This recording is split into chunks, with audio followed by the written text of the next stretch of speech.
Is the M2 Ultra Max Studio the best compact size computer? I decided to go all out by ordering the maximum specs possible that cost me a bomb to test the new Mac Studio to its limits. By using only 12K resolution RAW files on the Blackmagic 12K cinema camera and applying heavy workloads on DaVinci Resolve on every single page, and hopefully it doesn't sound like this.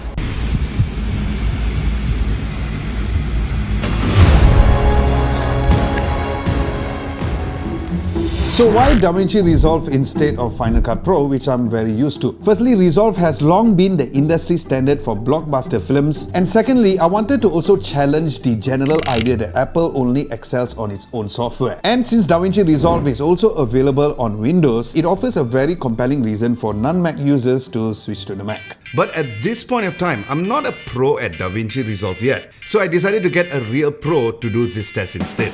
This is Isa Zali aka Zali, a certified DaVinci Resolve master trainer appointed by Blackmagic, the visionary behind Kino Eye Pictures, a production house in Kuala Lumpur since year 2000, and has done creative and color grading work for movies such as Redha, a movie representing Malaysia's entry for Oscars in 2016. He was a post-producer and editor for the recently made and premiered movie Raintown, and recently won the Best Film Editor at the 32nd Film Malaysia last year for the movie Spill Gravy on Rice, which is on Netflix.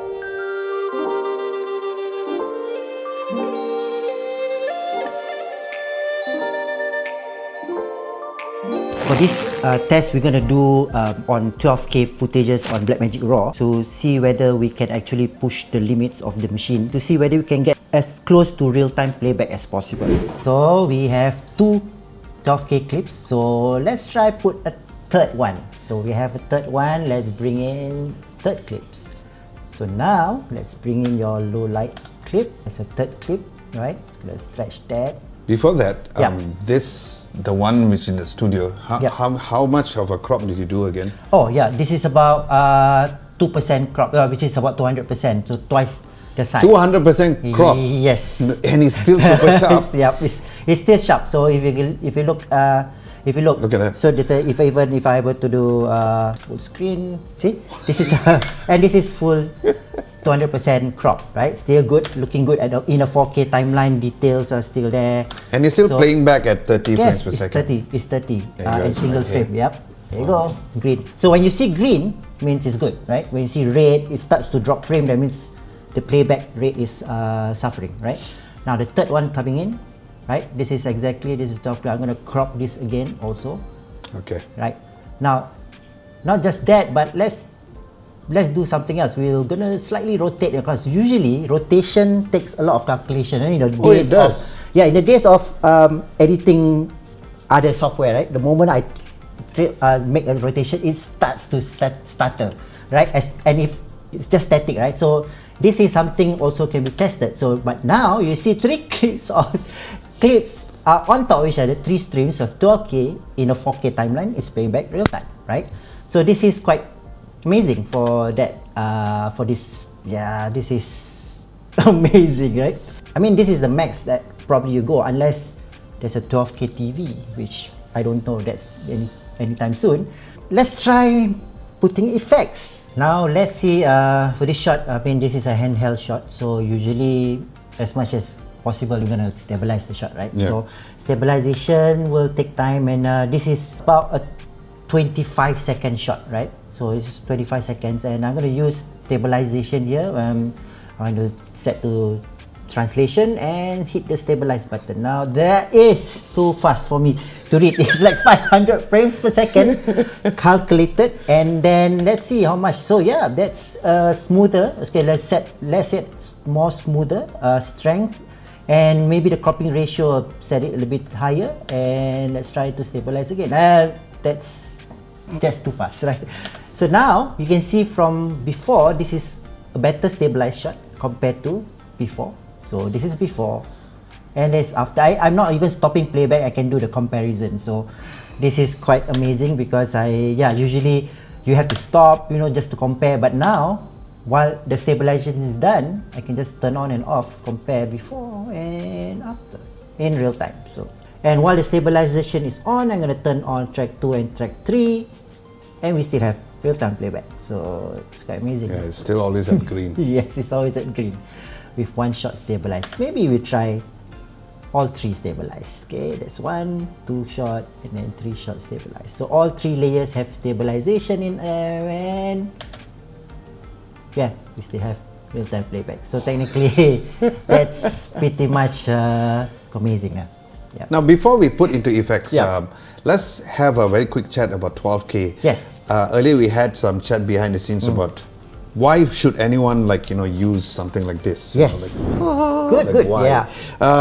Give us a real compelling reason, because what you pointed out earlier was great. So just tell the audience on that. Okay. So a lot of people have this misconception of why should 12K? Our TV is only for HD or 4K, right? Yeah. Even our OTT platforms.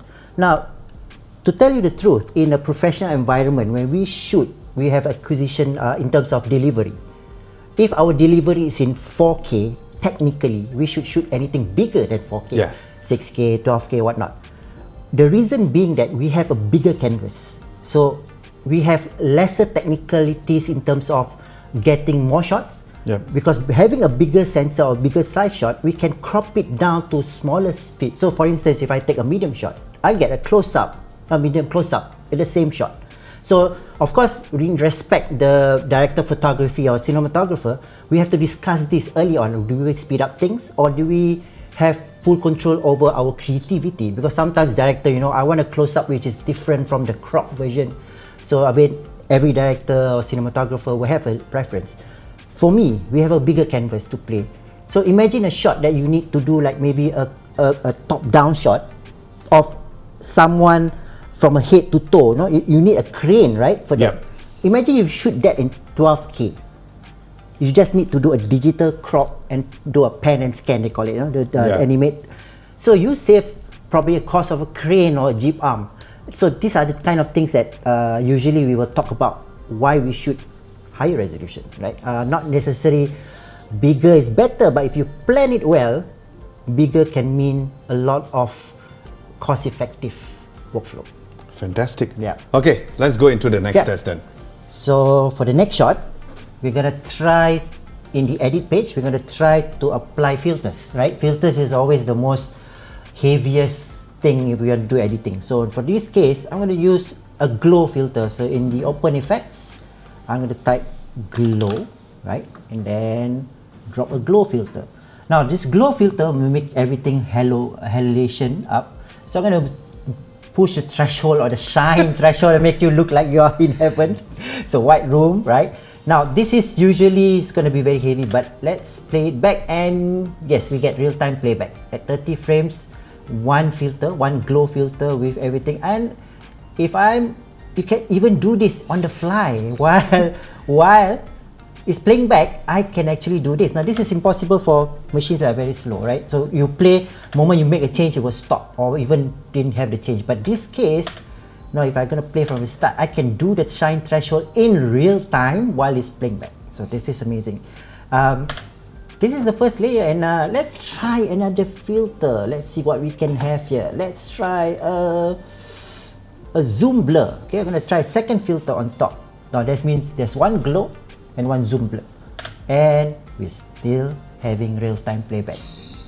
It's crazy. So you can do that in real time. Usually you have to play back and then, see whether or not yeah, it's okay. and you have to make the changes and see the changes, play, and sometimes you just suffer. But this is pretty much amazing. So I don't know, let's try a third one. Mosaic filter. Oh no, he's still playing back all the time. Okay, this is it. So yeah. Okay, on the Fusion page, we're gonna try to work with the particle system to see whether we can get as much real-time playback as possible. Now, particle system are the most heaviest, and also some 3D application, like maybe a rotating globe, for instance, with motion blur. We'll see how far we can push that as well. So there's some tutorial files you can download in official DaVinci Resolve website. So I'm going to download basically a motion graphic and a 3D compositing project. So now it's already downloaded, and I'm already restored a project archive. So technically, I'm using a completed project, which is one of the in the backup. So this is a completed project. If I just scroll through, this is basically Adam Lobo. I just changed it, right? But before this, it was breaking news, right? Okay. So now, if I go to the Fusion page, right, you can see the amount of nodes was creating to use to create this.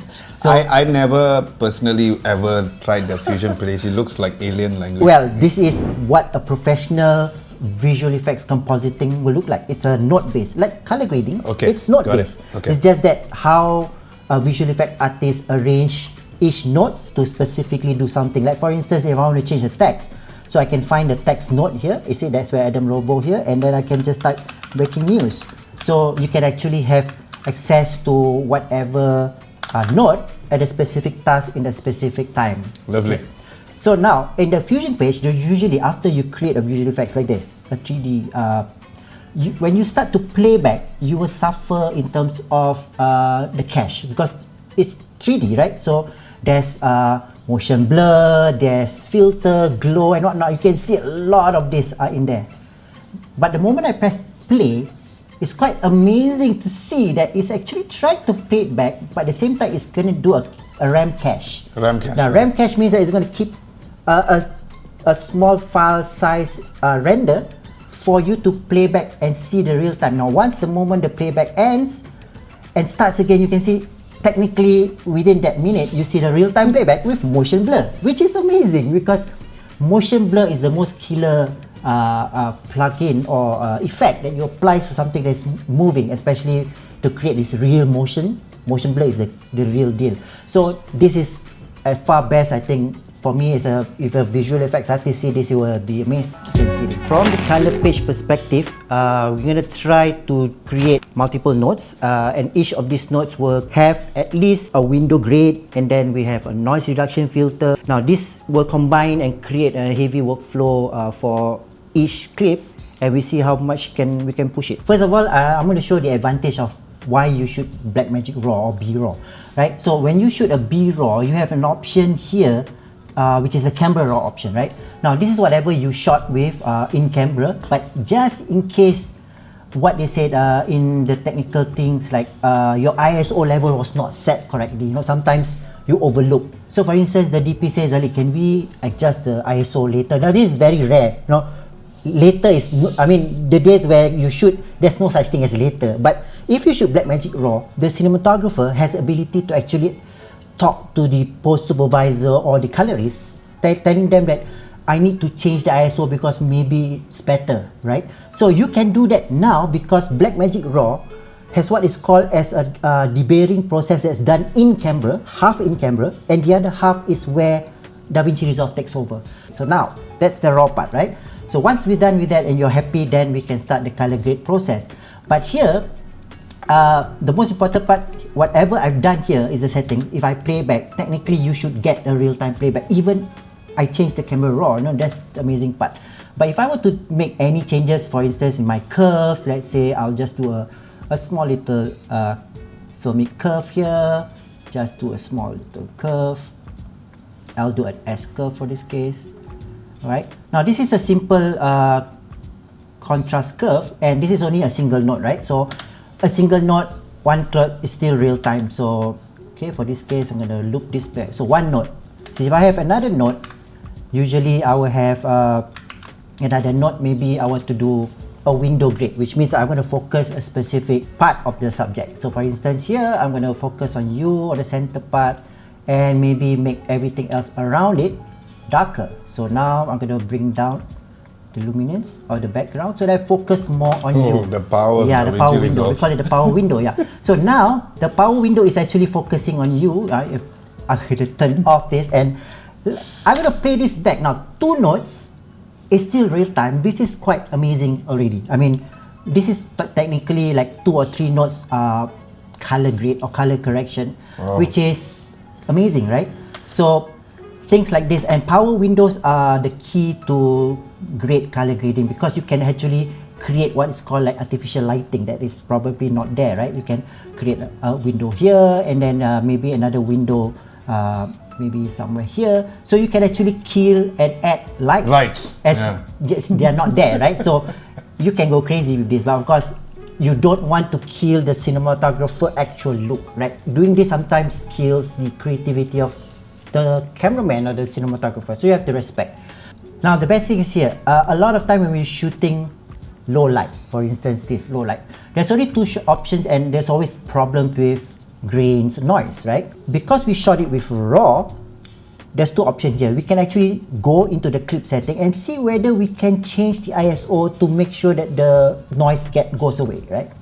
For this case, it was shot on 3200. Let's see, if I were to bring this down maybe to 800, now you can see it's going darker, which means that maybe the noise is not there. So what I can do, I can go up to my primary wheels and try to bring my highlights up and see. You see the noise is not there. Wow. Because the ISO was set wrongly, you know. Yes. So when you set Intentionally set wrongly. because you want to show that how you can now, after the fact, adjust your ISO if you get it wrong, right? Yeah. So now you can have a better output. Compared to before, this is right. So this is darker because now we adjust. Now, sometimes, okay, I'm going to reset that. Sometimes you have no choice. Like maybe you already set it to 3000, and you have no choice, right? Yeah. For other cameras besides Blackmagic RAW. The next thing is the noise reduction, which the killer of creating all this noisy environment. Now, without noise reduction, of course, you get real-time playback, right? So now, the noise reduction in DaVinci Resolve Studio, right? It's not available in the free version. You can now have two types of noise reduction, temporal and spatial. Now, usually, advice is actually to start with the temporal noise, which means that it calculates every frames and create an average. Yeah. So it will like kill one noise and add the other noise or vice versa, right? So for this case, I will calculate every 3 frames. Motion estimation, I'll put it better because we have a better machine, right? Now I'm going to push my luma and chroma slowly until I see my black better than before, right? So I don't want to push too far because sometimes you start to degrade the picture. Yeah. Now, if for some reason that you push it and you cannot get the noise out, then you go to the next one, which is a spatial noise reduction. Wow, okay. So usually the temporal I go very minimal, and then my spatial I will go better or enhance. And now watch, as I move my spatial just by a bit, you actually can get better result. Wow. And now you see, now you see this is before noise reduction and after noise reduction, right? And let's try to play back. And you can see, even at full noise reduction, I can actually still get maybe 8 frames per second, which is quite amazing because usually I cannot even play this back. You know, it will be stopped. The noise is completely gone. It's gone. Noise reduction is always the heaviest. And plus, you're using on a 12K camera. Exactly. Yes. I mean, who does this? We are the only crazy ones to do this. But check this out. Even you can even play this back at least at what you call maybe 8 frames. You still get the picture of how the noise is now removed, right? It's quite amazing to have at least one noise reduction and even playback at about 8 frames per second on the 12K in a 4K timeline, right? So on the deliver page, what I have created in the past, I think probably 3 years ago, I created a sample project which anyone with DaVinci Resolve can download it and create automatically a DaVinci Resolve project. And what you can do is go to the deliver page and set a standard for both ProRes and H.264 and see the time taken for each of these files being exported. Now, the same project, if we bring it to another machine, we can actually compare and make comparison between the two machines and how much time is taken. So that is a small little project that probably anyone can download and test it out. So what happened is I'm just going to load this up, DaVinci Resolve project. So I'm going to... Can we take a look how it looks like? And speaking of which, I will also put this exact DRP project in a link in the description so you can check it out and download. Thanks to Zali for creating this. Sure, no problem. But I want to see how exactly, what is the element specifically Okay, sure. put it in. I'm going to import the DRP first. So I'm going to import project and go to my desktop, right? And this is the DVR render test.drp. Click open. You just import the project and voila. And now we're going to load the project. So here it is. So what it is actually a couple of things here, right? I have animated text here. You can see animated text with background color. Okay, that's not the real deal yet.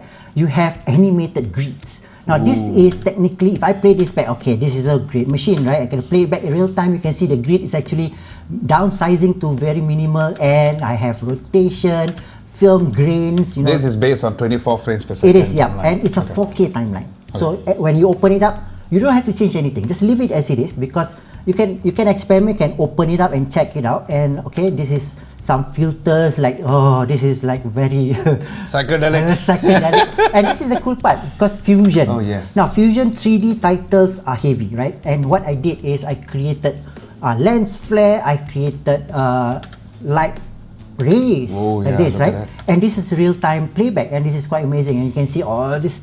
I mean, this is a very simple way at that time, because I was trying to find ways how to find all the heavy stuff in a timeline and bring this project to A machine, B machine, C machine. And then when I export, I want to see how long does it take for this project to output. So it's a way of benchmarking it. So Yeah. that means like it's like a Bruce X version, but this is a DaVinci Resolve, right? Yeah. So now the only thing you need to do is now just go to the deliver page. Don't do anything to the edit page. Now here is the deal, right? The two part that I actually stress is actually to export. One is the Apple ProRes. We are using the Mac, is the Apple ProRes QuickTime. So I'm going to set to Apple ProRes, and I'm going to give like a 444, Wow. which is the highest quality, right? Yeah. So this is one, right? So this is one, and I don't need to use audio, because audio is usually the less hassle. So video, and I'll leave everything 4K, 24 frames per second. So I'm going to put this as ProRes, label this as ProRes 4K. Okay, save, and then I just add to render queue. So one is ProRes, and the other one I will put it as H.264, right? Or you can try H.265, whichever, but stick to these two, then we can compare I it. think H.264 is the This is regular common, one, yeah, which So- we in the team entirely export the H.264 and put it up on YouTube Cool. anyway. So we are leaving it at 4K, Yeah. and then just add to render queue.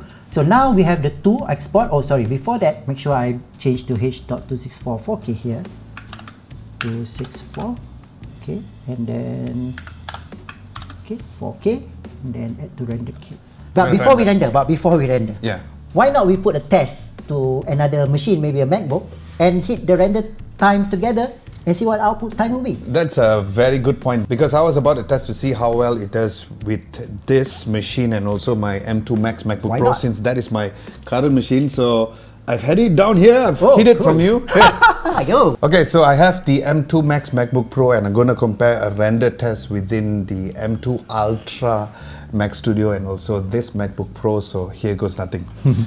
So are we ready? Yep. So I'm gonna click on Render all, continue, yeah? Yeah, okay. Ready? Okay, 3, 2, 1, go.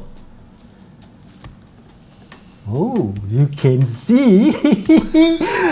This on 55, 65, 70, and we are.